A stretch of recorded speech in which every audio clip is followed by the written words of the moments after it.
We are the anchors of Queer News Tonight, and this evening we discuss the queer headlines. Log Cabin Republicans President Charles Moran claims at the GOP convention last week the platform is now inclusive. Online backlash from conservatives calling him pedophile proves otherwise. Kamala Harris launched her presidential campaign in Wisconsin, endorsed and introduced by lesbian Senator Tammy Baldwin. The cheering crowd in Wisconsin may have showed Harris has the required support to win. Kamala Harris launched her campaign in Wisconsin, criticizing Trump's Project 2025 and rallying against his conservative policies, saying, "We are not going back." Join PrideFête 2024 on August 10th for music, food, and LGBTQ+ diversity at Bridgerton Historic Park in Wilton Manors. Bridgerton's fourth season highlights Benedict Bridgerton's queer storyline. Fans are eager to see his character explore his sexuality further. Good evening and welcome to Queer News Tonight. This is the world's first and only LGBTQ+ daily evening television news broadcasting live and available on demand on your favorite streaming channels.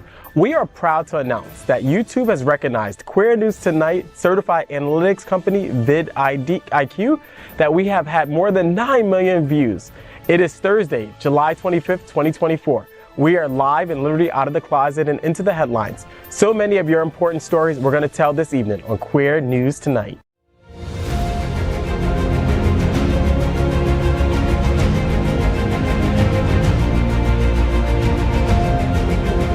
This is the world's first live daily LGBTQ evening news show, literally out of the closet and into the headlines on Queer News Tonight.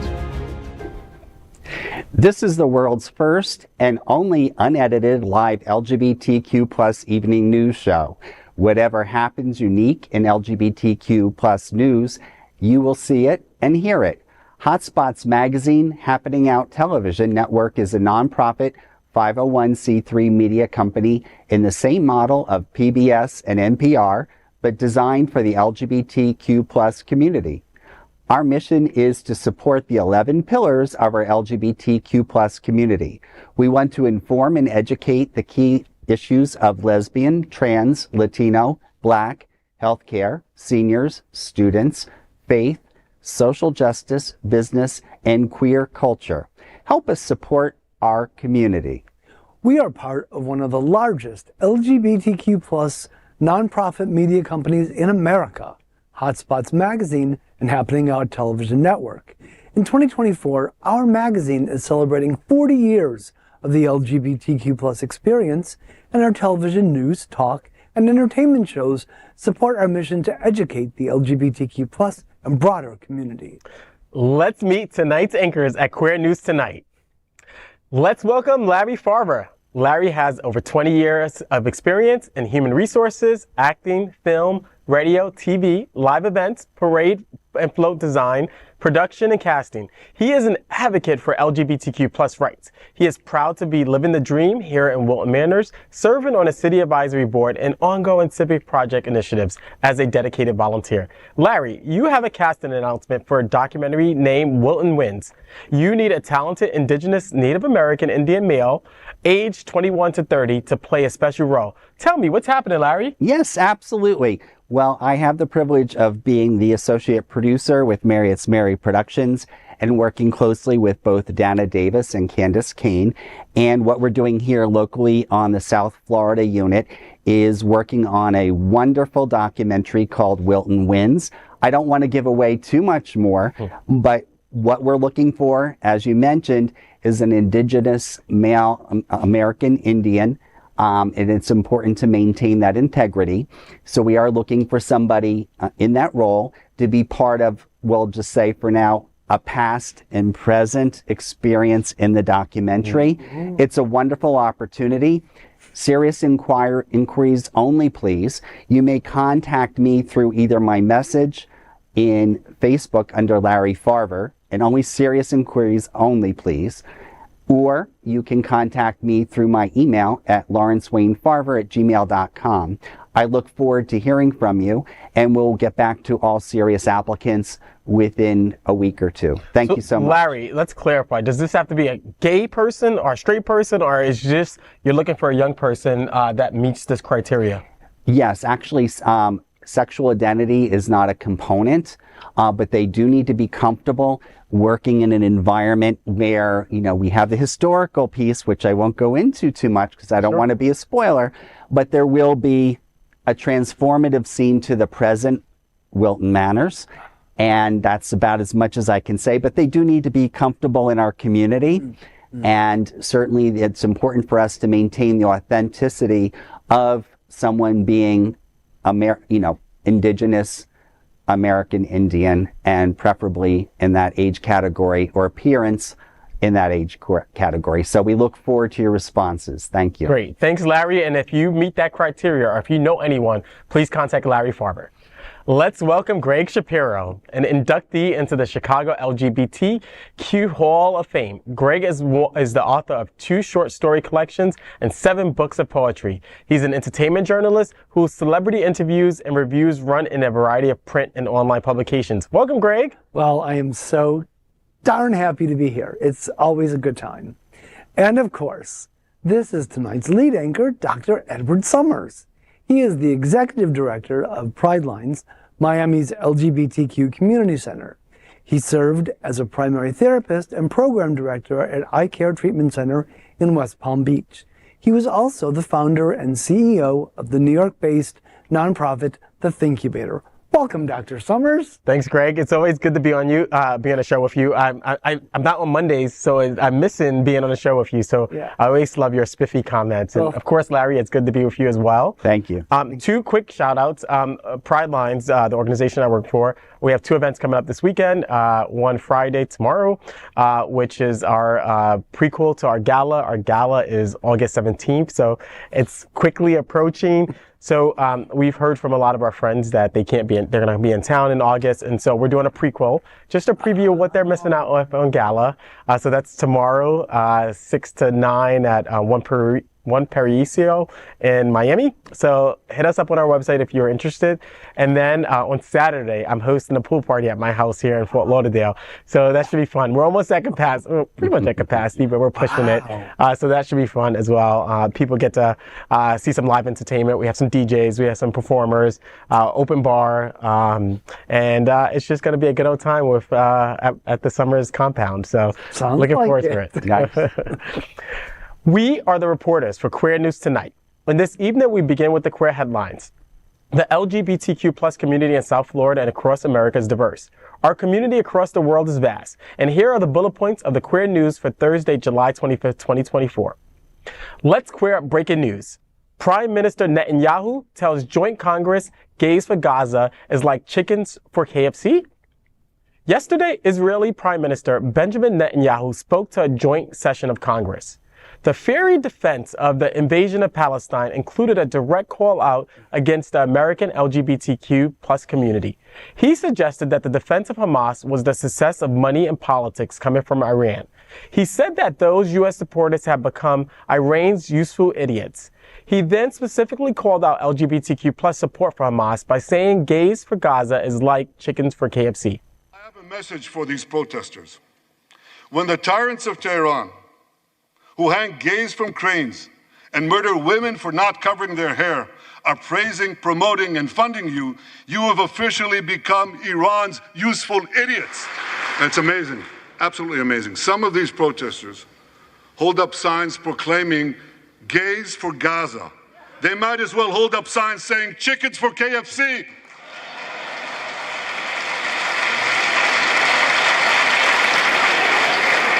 These protesters chant from the river to the sea, but many don't have a clue what river and what sea they're talking about. They not only get an F in geography, they get an F in history. They call Israel a colonialist state. Don't they know that the land of Israel is where Abraham, Isaac, and Jacob prayed, where Isaiah and Jeremiah preached, and where David and Solomon ruled. This reference is a historical observation to the contradiction of support that is illogical to its final conclusion. A famous example is 1939 support from some Jews of the growing presence in Germany for the Nazi Party. The phrase was Jews for Hitler. Gays for Gaza is like chickens for KFC, makes reference to the unconditional rejection of LGBTQ by Muslim governments, including Hamas. Meanwhile, during the speech, protests were going on in the capital by Palestinian supporters against Netanyahu and arguments that he and Israel are committing war crimes in Palestine. This is such a tough, controversial topic. This has been going on since October 7th, 2023, when Israel was viciously attacked and they lost about 1,200 people they lost, and another 12 people are still captured. So this has been going on way too long. When you think about the facts, almost 40,000 people have been killed in the Gaza Strip, another 90,000 injured on that Gaza Strip. Now, this is so controversial, and no matter what side you're on, you're going to get heavily criticized, whether you're defending Israel's right to defend themselves or like defending humanity, right? And the humanitarian crisis that's happening. Some would argue that on the Gaza Strip that, the Hamas, particularly as it relates to our community, will persecute our community, right? We're not accepted in the Gaza Strip. So some would argue that, right? Some would argue that Hamas is a terrorist group. Yeah. So no matter what side of the argument that you're on, you're going to get heavily criticized. At the end of the day, I think that I get the reference that, it's the oxymoron is what Bibi is mentioned in his speech, is that why are gays supporting this when they're not accepted by the Hamas government? I completely get that. I think that the much larger challenge here is the atrocities that have occurred, right? Of course.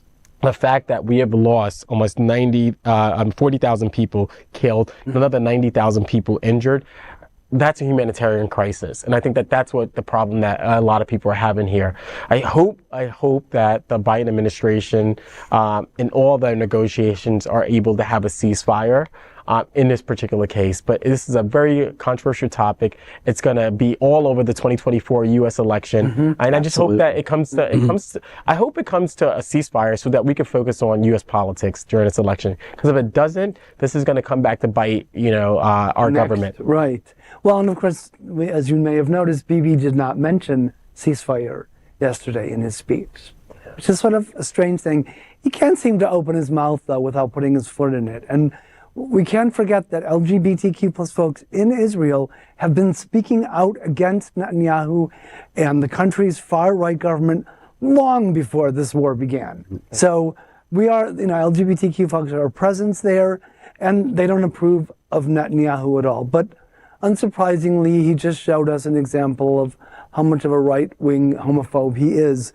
with that comment. And to be fair, there has been long been talk about outside agitators such as Iran. So we can't forget about that. There is more going on here than just the people of Gaza trying to defend themselves.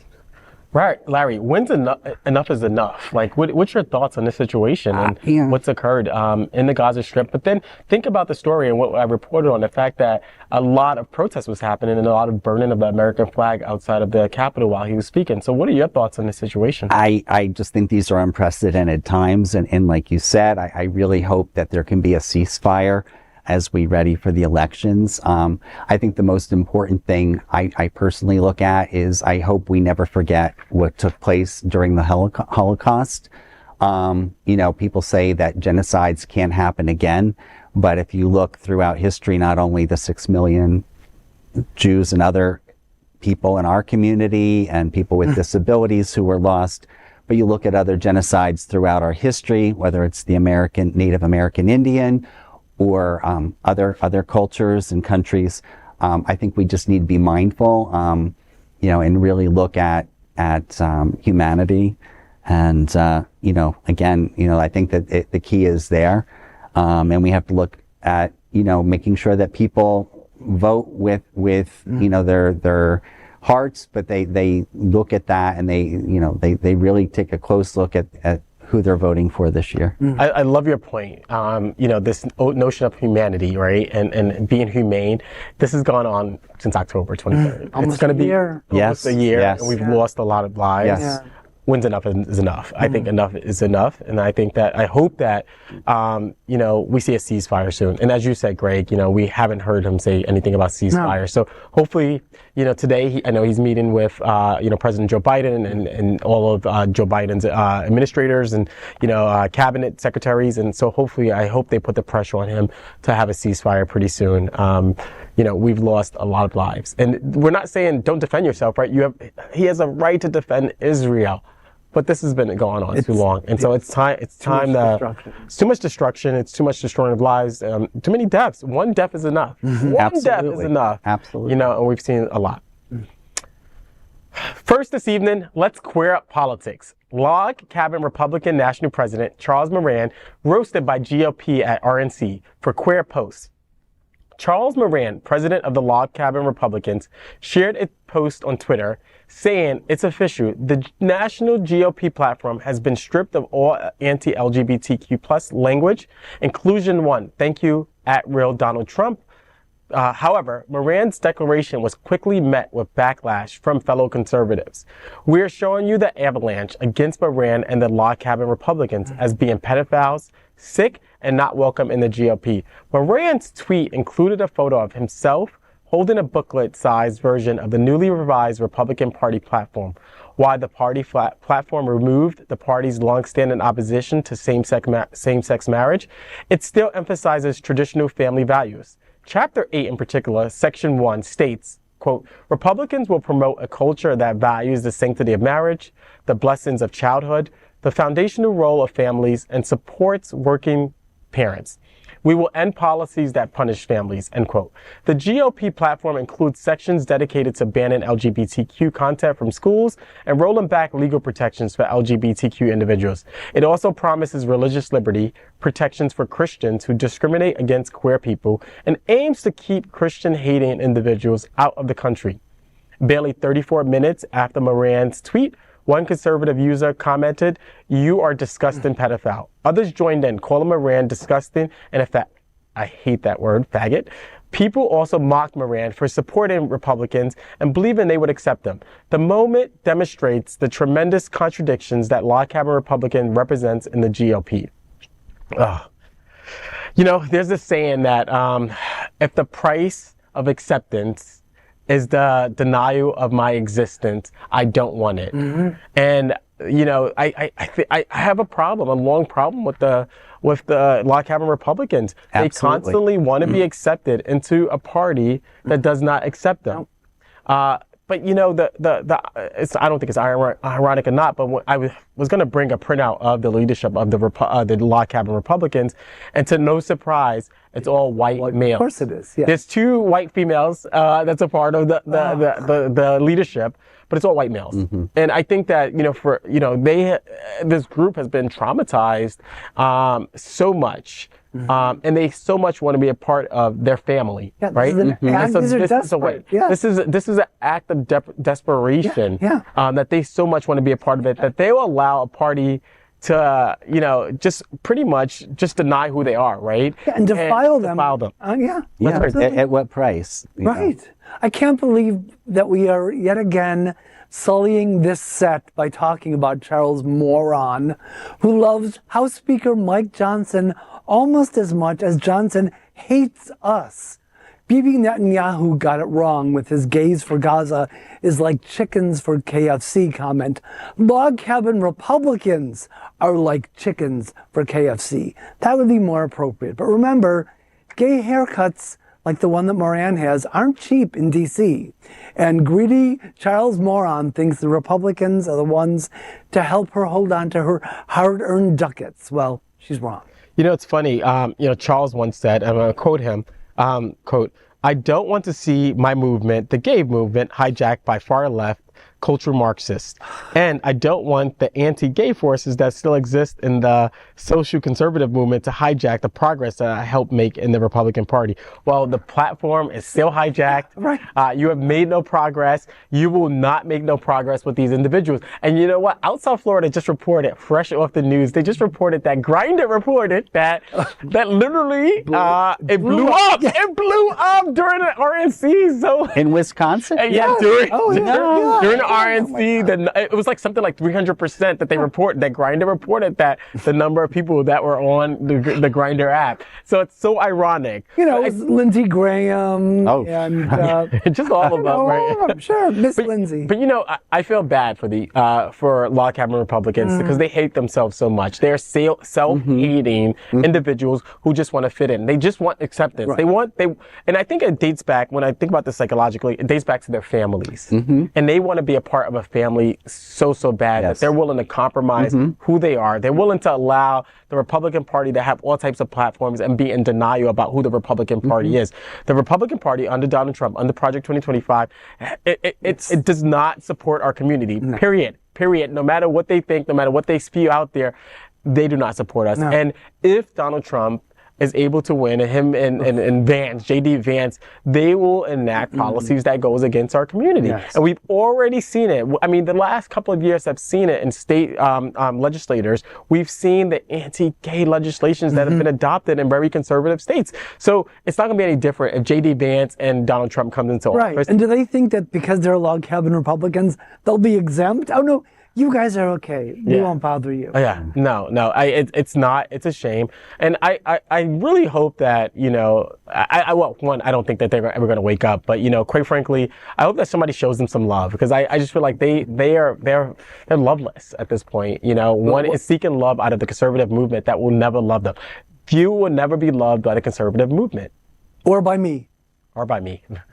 Larry, what's up next? Yes, next let's queer up lesbian culture.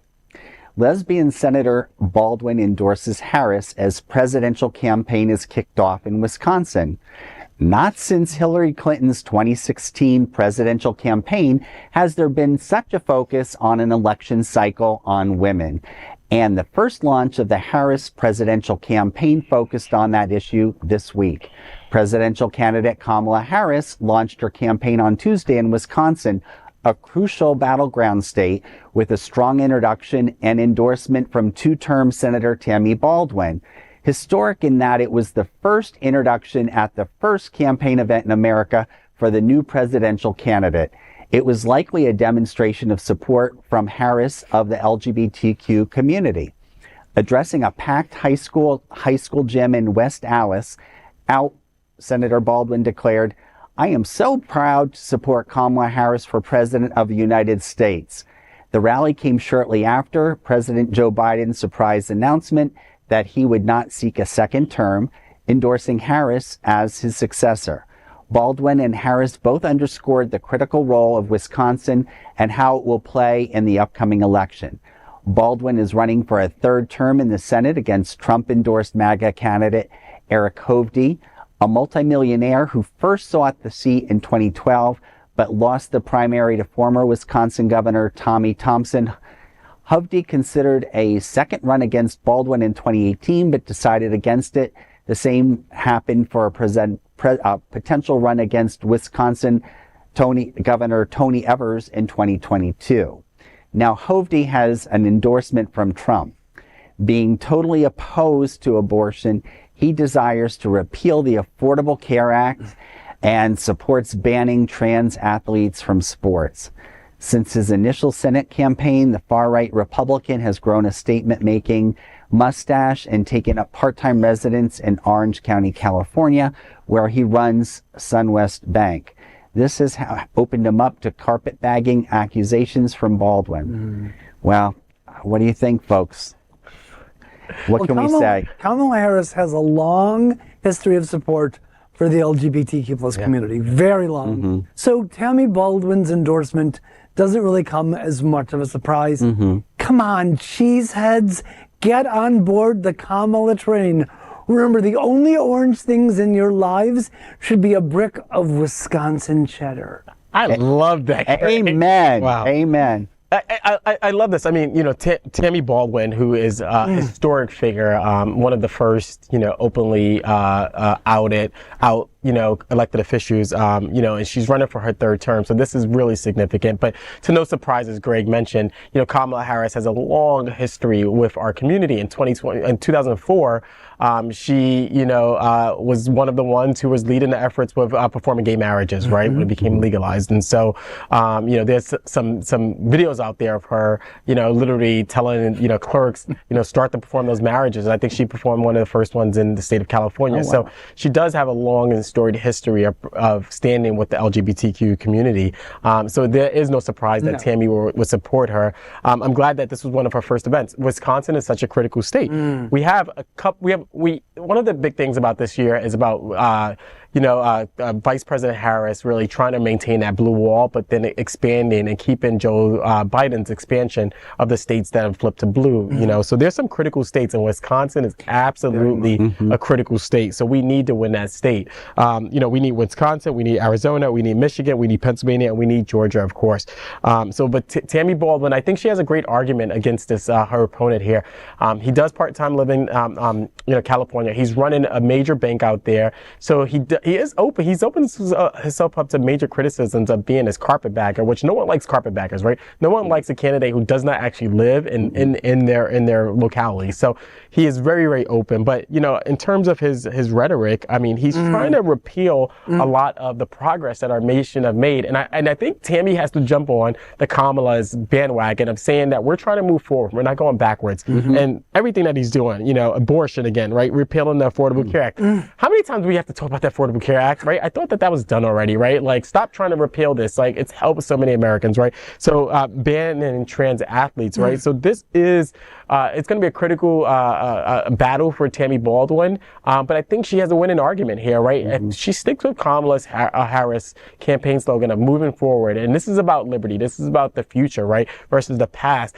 The conservatives are litigating previous issues, right? And this was like 2 elections ago, right? And they're still with these same issues. They don't have no vision at all. Is part of the problem. They're stuck. I think she has they're very stuck. Yes, very stuck. Absolutely. And what are you saying? Freedom? That's a part of her slogan too. I love freedom. Yes, right? freedom. So yes, her new ad is about freedom. And this is like throwing it back to them, right? Yes. This was supposed to be their thing of freedom, right? Free democracy. Like we should be free to do what we want. But like her new ad is so amazing. It's over a minute long, but it's great and it's worth seeing. Like, I mean, it's an ad with all the demographics represent America, right? It's not just all white men, right? And the audience, like she has such a diverse crowd in her ad. Also, one of the things about her new ad that's about freedom is that she has been able to garner crowds that Joe Biden hasn't.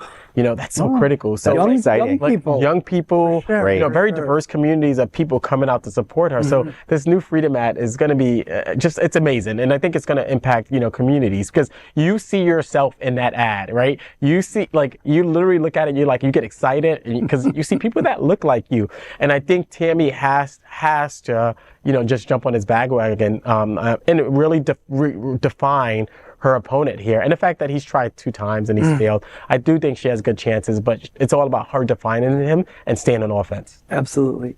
Next, let's queer up politics. Kamala Harris launches presidential campaign slamming Trump's Project 2025. Vice President Kamala Harris kicked off her presidential campaign with a vibrant event in Wisconsin this week, where she energized the crowd with a clear message and a pointed critique of Donald Trump's conservative agenda. During her speech, Harris criticized Project 2025, a conservative blueprint outlining Trump's potential second-term agenda. She said, quote, "Donald Trump wants to take our country backwards.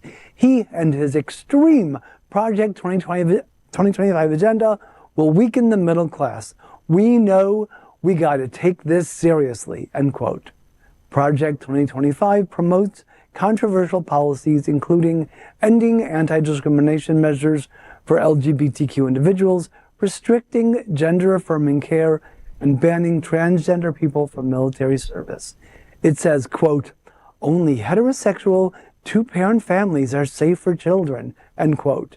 It also advocates for halting U.S. aid's efforts to promote LGBTQ rights internationally. The vice president also reiterated her opposition to Trump's previous economic policies, such as attempts to dismantle the Affordable Care Act. America has tried these failed economic policies before, but we are not going back. We are not going back.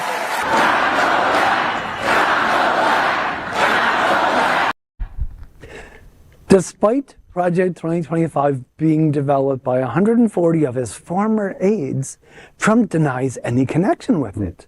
On the other hand, in a 2022 video from a Heritage Foundation dinner, you see Trump praising Heritage as a great group and saying they would lay the groundwork in details for exactly what our movement will do.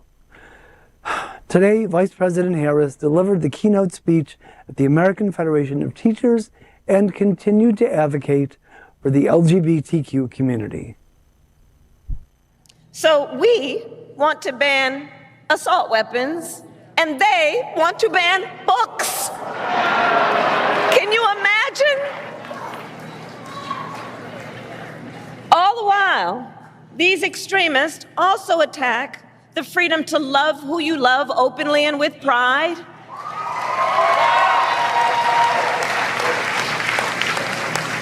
They passed so-called don't say gay laws. Now I have to tell you, so many of you may know, in 2004, on Valentine's Day weekend, I was one of the first elected officials in the country to perform same-sex marriages.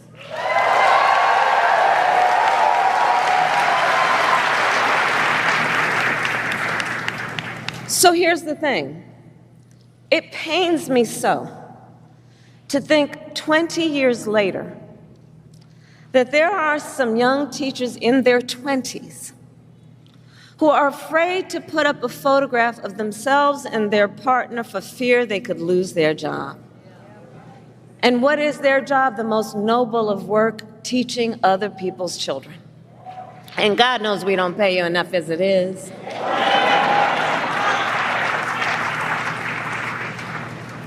In this moment, we are in a fight for our most fundamental freedoms. And to this room of leaders, I say, bring it on. Does anyone else feel like they can finally breathe again? That hope has been restored? I mean, she is truly, sometimes I think if she had had this kind of energy when she ran for president the first time, would things have been different? Yeah. But you know what? Yeah. Now is her time. And I just hope that Harris is cautious when it comes to her choice of running mate. A lot is at stake with that decision. So please choose wisely. Yeah, I mean, this energy, we needed this energy, right? Like people who, lean left and, liberals, Democrats, whatever you want to define yourself, people who support Biden. I mean, I think that we were a little drained with the activities over the last month, and we needed a new energy. And she's brought a new energy to the Democratic Party. She's brought a new energy to America, right? To preserving and saving our democracy. I love, the speech with the teachers union, particularly in states like Florida, where we last year lost like thousands of teachers who fled the state because of our anti-LGBTQ policies, our anti-Black policies, just the way in which this governor, who's very conservative, I won't say his name, who supports our president running for re-election, he literally has, enacted legislation that is just so discriminatory. So, like, to Kamala's point there, people can't be themselves. People can't post pictures. People had to go to bathrooms that were of the gender of their assigned birth versus the gender that they identify with. So we have seen the implications here in Florida of parts of Project 2025, right? And so I'm glad that, she spoke to the teachers.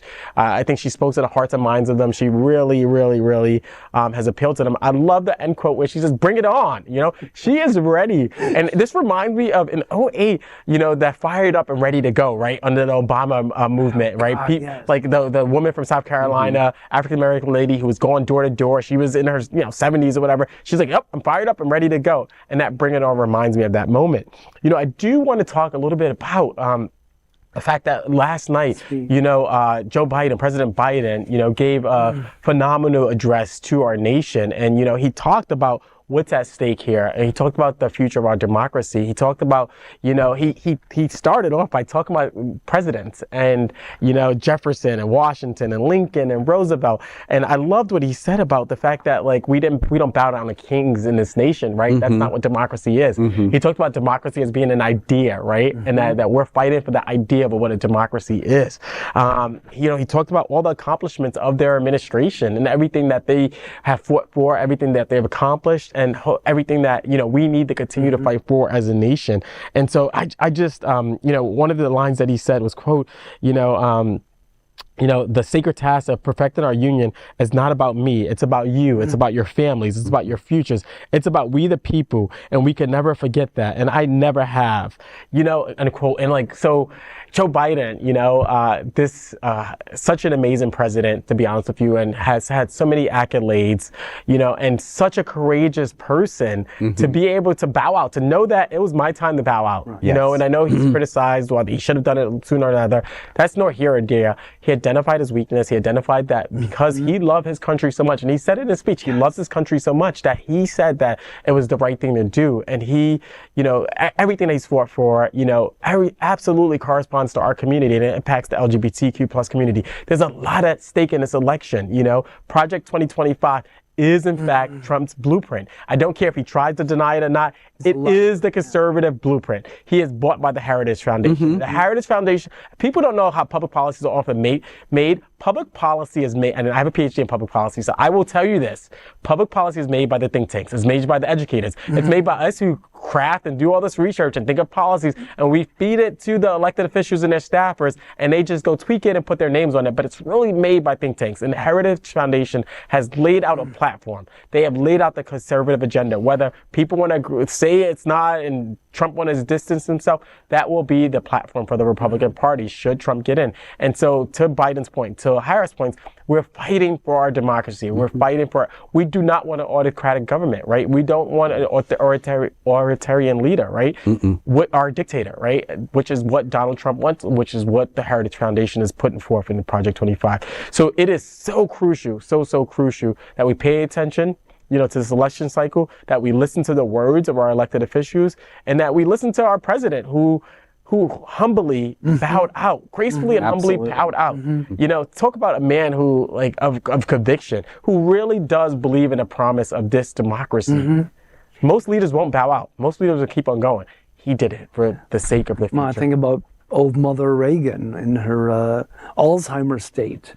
That we were just, we were fooled into thinking he was still functioning. He was barely functioning. So bravo to President Biden. Yeah, absolutely. Yeah, and let's bring it on. Next, let's queer up South Florida and Florida. Celebrate Caribbean culture at 2024 PrideFête on August 10th. Celebrate Caribbean culture at PrideFête 2024 on Saturday, August 10th. Gather at Richardson Historic Park and Nature Preserve in Wilton Manors to attend this most awaited party of the year. PrideFête is a fun, joy-filled celebration that focuses on the diversity of the LGBTQ plus community from the diversity of the Caribbean culture. This vibrant event will feature music, food, and an atmosphere celebrating LGBTQ diversity. Pre-sale tickets are available until August 9th, with a general admission online ticket at $7 and $10 at the gate on the day of the event. For a premium experience, the VIP package is available at $55 online during pre-sale and $75 at the gate, including hors d'oeuvres, indoor access, and 5 drink tickets. Powered by nonprofit Hotspots magazine, happening on television network, PrideFête promises a memorable celebration. You don't want to miss the party of the summer. For more details, visit pridefete.lgbt. This seems amazing. I have not been yet, but we will be there. Pride Lines will be there. We're signed up as a vendor, and I'm quite frankly, selfishly, I'm looking forward to just going to have fun. So I told the team, you guys got to man the booth, and I'm just going to go and enjoy. And so I've looked at some of the costumes and everything that people wear at this. I love it, and I'm one who, I'm very. I love the clothes. I love it. It's great food. It's great music, and I think we need to celebrate during these times. A continuation of our Pride last month, and celebrating Pride with the Caribbean heritage. Absolutely. It is a great event. I cannot wait to attend. I love it too because let's bring it back to politics. Our Vice President Harris, her father's from Jamaica. So I love this connection, and so hopefully we can get her down here for one. I think she'll stop by. I know. Come on, Kamala. You need to win Florida, right? Let's turn Florida black blue, right? Next, let's queer up entertainment. Benedict's queer journey to take center stage in Bridgerton Season 4. It's official. Bridgerton's 4th installment will center on fan favorite queer character Benedict Bridgerton. The second oldest Bridgerton brother, portrayed by Luke Thompson, was confirmed as queer during Season 3, where he was seen in a steamy threesome with Lady Tilly Arnold and newcomer Paul Suarez. Since then, fans have eagerly anticipated more of Benedict's story, hoping to see him explore his sexuality further. The show's Twitter account announced, quote, "It has been brought to this author's attention that perhaps it is time to unmask the newest suitor of the marriage mart. Benedict Bridgerton's story is coming next season," end quote. Fans are thrilled by the news. One fan commented, quote, "It's gonna be gay," end quote. While another wrote, quote, "Finally, my man is having his moment," end quote. However, Bridgerton lovers will have to wait, as filming is rumored to begin only in September, with reports suggesting that the new series might not air before 2026.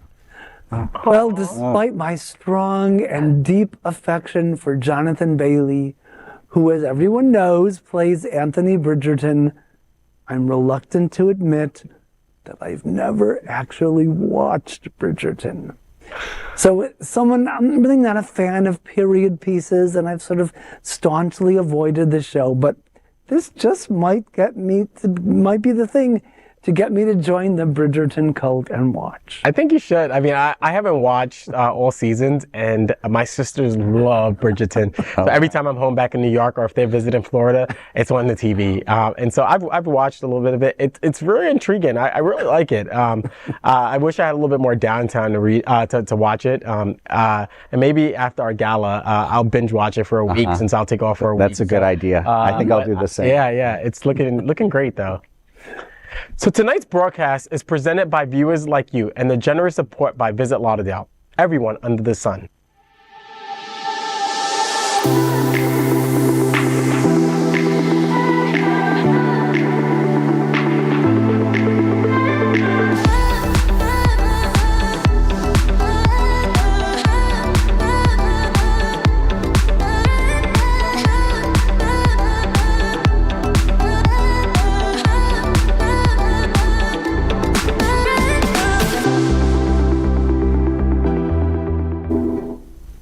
Next, we are proud of our special partnership with Sunshine Cathedral, the world's largest queer church here in Fort Lauderdale.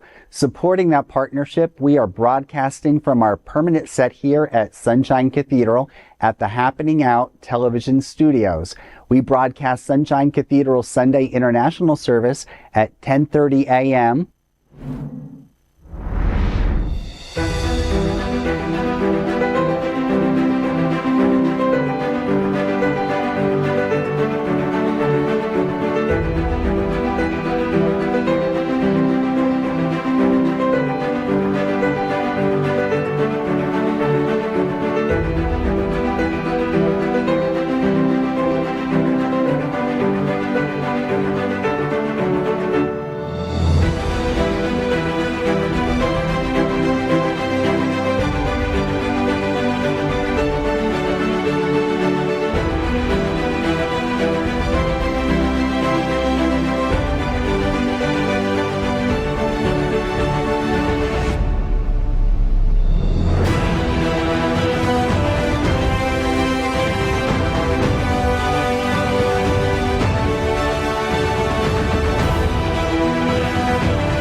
Finish tonight's queer news headlines with a segment we call LGBTQ+ 1 Minute News.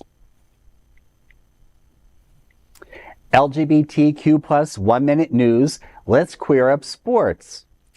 Britney Griner is pops to new child. New parent Britney Griner recently shared her experience of parenthood following the birth of her child this month. Appearing on CBS Sports, We Need to Talk, Griner clarified her preferred title is Pops when host Tarika Foster Brasby referred to her as Mom. But don't read too much in between the lines, as her statement in 2015 says she identifies as a woman. Griner was part of a highly publicized prisoner exchange between the United States and Russia in 2022. She was harassed for 300 days in a Russian prison for being a woman, queer, and black. Pops from Queer News Tonight, congratulations. Wow, I'm very happy for her.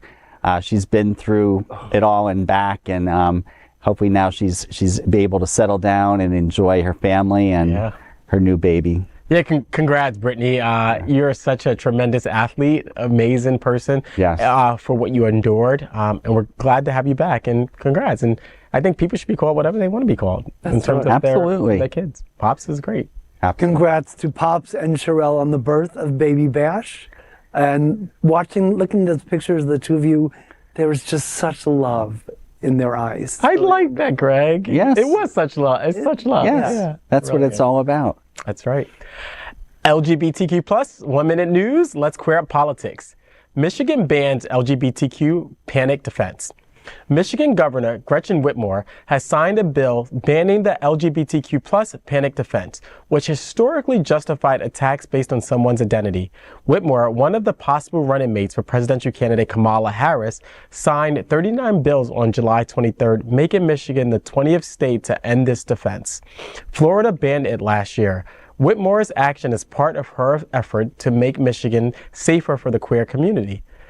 Go ahead, Governor Whitmer. You know, that's amazing. And, you know, I think Kamala Harris was one of the first ones, actually, ironically enough, who got it banned in the state of California. So I think that this defense is stupid. It's defense based on our identity, and our sexual orientation. And I just think it's ridiculous. It's ludicrous. And I'm glad that states is being proactive and making communities more safe for us, and so that people don't hide behind their discriminatory acts and behaviors. I remember, I think the first time we ever heard about it, was the Jenny Jones. So there was the Jenny Jones show, and it turned out actually it was a guy from Michigan, ironically, who actually killed somebody else because the guy on the show professed his love for him, and then he ended up killing the guy, and he used the gay panic defense. The gay panic defense. Yeah. And you know, I'm pretty shocked that Florida was pretty progressive, and that the governor would sign this. Like, that's weird. There had to be. I want to do some more research on this. There had to be some sort of deal negotiated, backroom deals, where you know they kind of just pushed that legislation through and like put it on the last line of another bill that the governor signed, and the governor made a mistake and signed it and didn't really know what he was signing. That sort of goes back to our federal legislation when you have pork barrel legislation, right? You negotiate so many things in one bill. Sometimes they don't know that one line. Something slips through the cracks. Because I'm shocked that Governor DeSantis, would sign something like this. But kudos to Florida for making our community more safe. And that not allowing people to hide behind their discriminatory behaviors and actions, against our community. LGBTQ+ 1 Minute News. Let's queer up South Florida and Florida. Pride Skate Night, the official pre-party to PrideFête on August 1st. Get ready for Pride Skate Night at Extreme Action Park on August 1st. This is an official pre-party to PrideFête, which is scheduled for August 10th. Pride Skate Night's general tickets are $15, including entrance, skate rental, and festivities. VIP tickets will cost $25 with 2 free drink tickets. Attendees will enjoy a full liquor bar, roller skating, and dancing with beats by DJ T-Pro Mix and performances by Velvet Lenore and Rihanna Patron. A portion of the proceeds will go to Stonewall Pride and Wilton Manors. Visit extremeactionpark.com for more information. Oh, this is great. I mean, this just continues begins the celebration, for PrideFête, and I'm looking forward to potentially going. I have my son in town, so it makes it a little bit difficult. He's been here all summer since school ended in New York, and so it's difficult, like leaving my 11-year-old and my 12-year-old nephew, which has become kind of my other son. So my two boys at home. So I'll try to get a babysitter for this. So they're in town for the rest of August. So are you a skater? I love skating. I used to, so back in the Bronx, back in the day, so I'm dating myself to the 90s, we used to have something called Skate Key, which was like a big thing in the Bronx to go to Skate Key. And so the Friday, Saturday nights was at Skate Key in the Bronx. And so we loved skating in the Bronx, and that was like our thing to do. And Skate Key had like a big skating ring, but then it had a dance floor. It was a lot of fun. So I grew up skating a lot and just having a big dance party. Are you a skater? I actually got some inlines, but I'm going to go back a decade before you. And I remember in New Jersey going out and skating and to the great dance hits and out in Western New Jersey in a town called Flanders. Wow, So, that's wild. Yeah. LGBTQ plus 1 minute news. Let's queer up sports. Olympics games have always been queer, from ancient Greece to Paris 2024. As the Olympic Games in Paris approach, let us reflect on the queer history underpinning the modern event. The origins of the Olympics date back nearly 3,000 years to ancient Greece, where homosexuality was not a defined concept, but homosexual activity was common among men. Ancient pottery depicting athletes in erotic, often naked poses is evidence of the homoerotic nature of the games. Greek and Roman history expert David Stone Potter confirmed this, noting that some gymnasiums had to ban men who frequented them solely to pursue romantic encounters.